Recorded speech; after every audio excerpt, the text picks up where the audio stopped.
We are almost at lunchtime, but we cannot go to lunch yet because we have one very special keynote left from our hosts themselves with RedStone. So it's my great pleasure to introduce you Mike Massari, the head of partnerships at RedStone. He's going to be telling you all about RedStone's Credora and Settle products. They're not just an Oracle. They do a whole lot more for RWAs. Mike's going to tell you all about it. Come on up here. Nice to see you. Can you guys hear me okay? So we can ditch that microphone. I am Mike Massari, and I'm not talking about crypto today. This is not a conversation about crypto. This is a conversation about love. And love is important, and it takes many different forms. All of us experience love at some point in our life. And you have the teenager love, right? When everything is great, and you just think about upside, and life is rosy and nice, and you get into someone, and it's all good. You don't think about the future, you just think about the now. But then you grow up, and eventually what happens is that you get into your 30s, like probably many of us are, and you meet someone, and you start thinking, okay, well, I wonder how they deal with conflict. I wonder if they have any debt. I wonder if they want kids, if they want to get married. What if something goes wrong? Right? All of these things that didn't exist before, all of a sudden become very, very important and become the reason why you decide whether or not to spend time with someone. And it's data, right? Early love, it's more risky than late love. Marriage data shows. If you get married in your 20s and you met in your teens, you are more than twice as likely to break up and divorce within 5 years of marriage, as opposed to if you get married in your 30s. So what changed? What changed is that in your 30s you have a different perception. And you're not less in love when you meet someone, but you are just more aware. And this is the same thing that's happening to us in crypto. We have been thinking a lot about upside. We've been thinking a lot about what can go right. APY and returns and flashy new assets, and we're all happy that we're getting our money, and our money grows over time. But now, with institutions moving on chain, we're also starting to think about risk. And we're starting to think about, okay, what if something goes wrong? Who am I dating? Right? Is this asset better than that asset? Is this strategy better than that strategy? How can I determine that? Vitalik said some time ago that low-risk DeFi can be for Ethereum what search was for Google. And I don't know if any of you remembers the pre-search Google times, but Google was basically nothing without search, and then search became so important and so crucial. And now we are facing a situation in which we ask ourselves two questions, or we have to. The first question is, who are you dating? And the second question is, what happens if it goes wrong? And at RedStone, we've been thinking about these two questions in a very crypto way, in a much less love way. And who are you dating is what we answer with Credora, while with RedStone Settle, we take care of mitigating what happens if something goes wrong. And in the next 15 minutes, I'm going to take you through a little bit of both so that we can explore why this is truly, in my opinion, the future of DeFi. Credora we acquired in September 2025. Proudly, Credora is the leading risk rating agency in Web3. Many of you may be familiar with a risk rating agency like S&P's or Moody's. They rate asset, a traditional finance asset on a scale from usually AAA all the way down to CCC or D. Credora does a similar thing, but it does it in a very crypto, Web3, DeFi native way, which is important. The same asset in DeFi has got a completely different rating, or could have a completely different rating than the equivalent asset in TradFi, because we're starting to think about custody, liquidity, chains, and operational. We saw so many operational hacks happening over the past few months on chain. So all of these indicators are important, and we need to understand them. And what Credora does is exactly that. We calculate through gathering hundreds of indicators, one single number, which is called the probability of significant loss. And based on that, we give markets, assets, and vaults a rating that goes from A+ to D. This rating maps actually quite one-to-many, I would say, to TradFi ratings. So you're used to AA+, AA, BBB, and so on and so forth, and they map across the same number to the Credora ratings. But we thought that this was a little bit better when it comes to usability.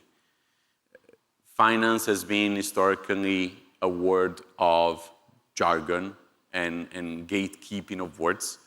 And one thing that we believe DeFi needs in order to get closer to TradFi is making it more understandable and making it easier for people to know what they're investing into, and therefore making it easier for them to understand risk. We deployed Credora rating across hundreds of assets, vaults, and markets in the DeFi ecosystem.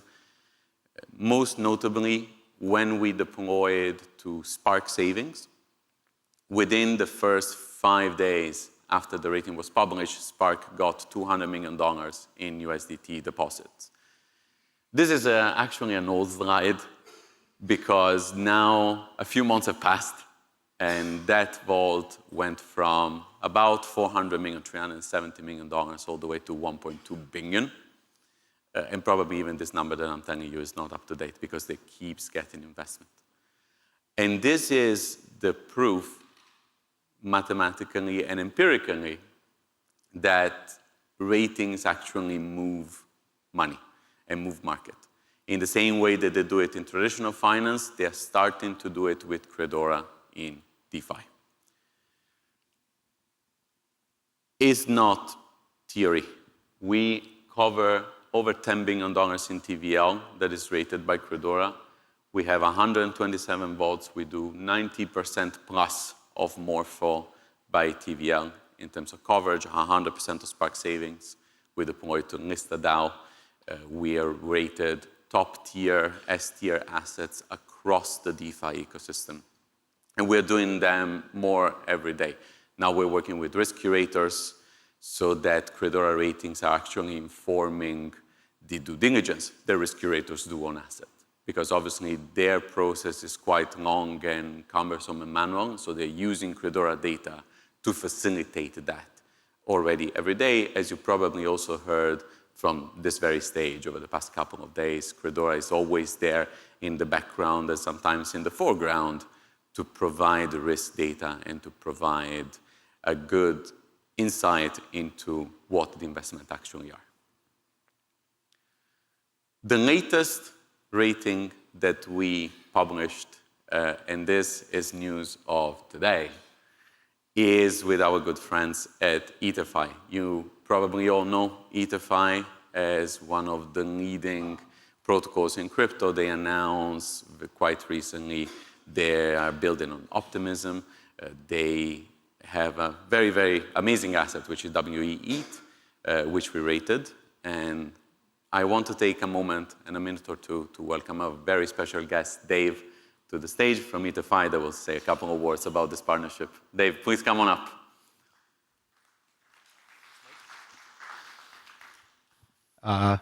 Hi, so I'm Dave, head of ventures and IR at EtherFi. And yeah, we're just super excited to work with Credora and RedStone to get this rating.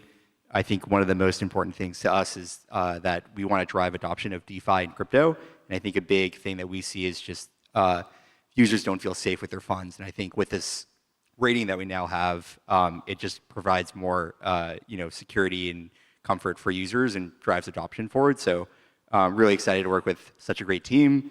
And we've had some of the best staking yield, and now it's also one of the safest staking protocols as well. So back to you. Dave, maybe a quick question for you as we announce this partnership.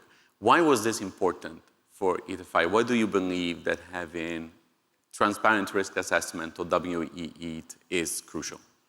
Yeah, so I come previously from the TradFi world, and I know that for a lot of institutional investors and allocators, having transparency and having all this information is actually super important in order for these guys to make decisions and allocate.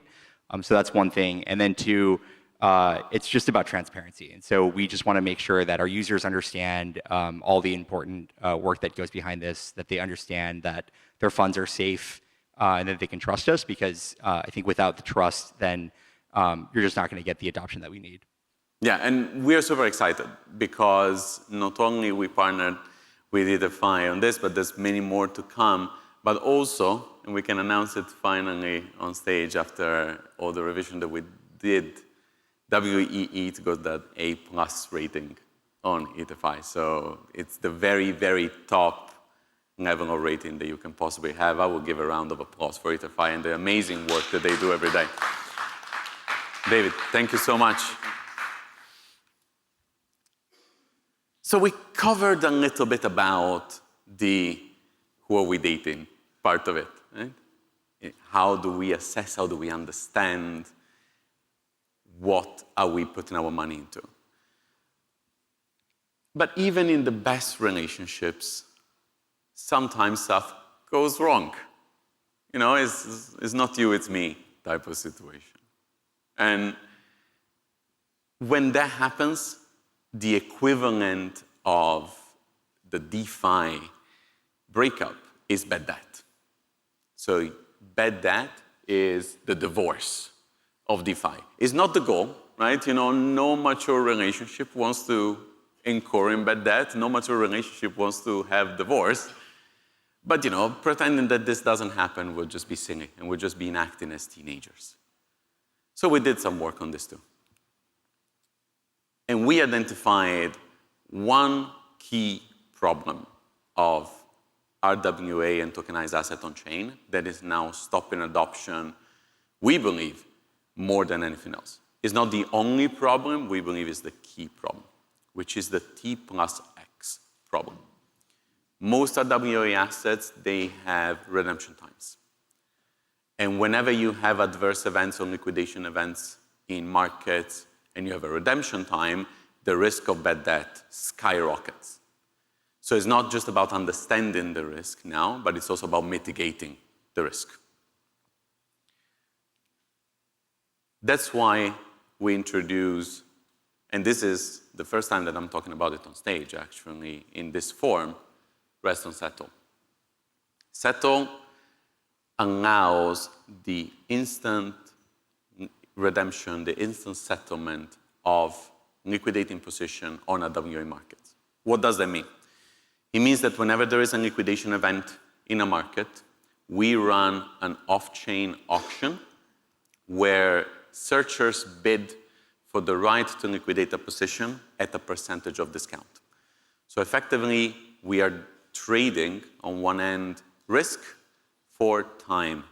We're trading yield or redemption completeness 100% for time. And this is very important because he enables this position to be liquidated at T0, as opposed to T+1, T+7, sometimes T+60. And this unlocks the utilization of over $30 billion in unutilized collateral in DeFi. And it's $30 billion now. As we see tokenization happen, as we see all of the people that are in this room doing more work, that number can only increase. So this would become a bigger and bigger and bigger problem without Settle.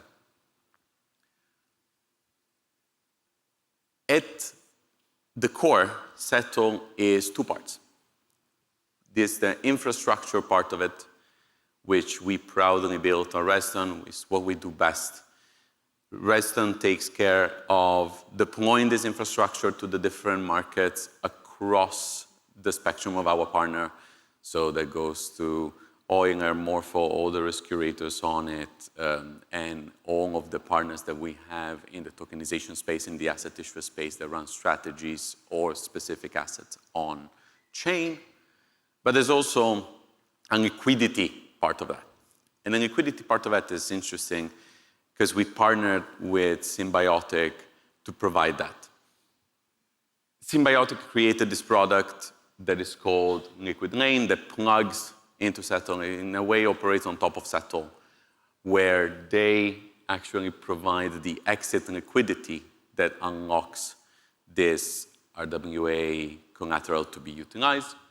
And they have a network of institutional solvers, a very, very famous people that you probably know in DeFi and in TradFi that actually bid with proactive capital, and they bid with capital that can actually be utilized on-chain.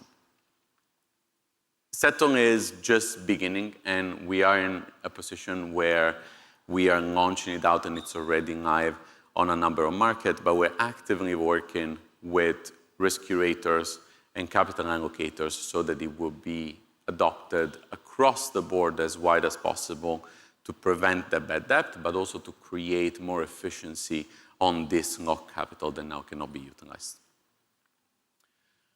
I want to wrap up saying that, yes, this was a talk about love, but it was also a talk about risk. And it's very, very important that as an industry, we frame our excitement in a correct way. We focus so long on APY, we focus so long on moving fast, but also on having a little bit of a high bar when it comes to entering DeFi. Historically, you need to know about wallets, slippage, chains, and token, and addresses, and all of these kind of things, while what we need to go towards is a world in which we know the risk, we can mitigate the risk, but also we have a user experience so that all of this process is as easy and as understandable as possible.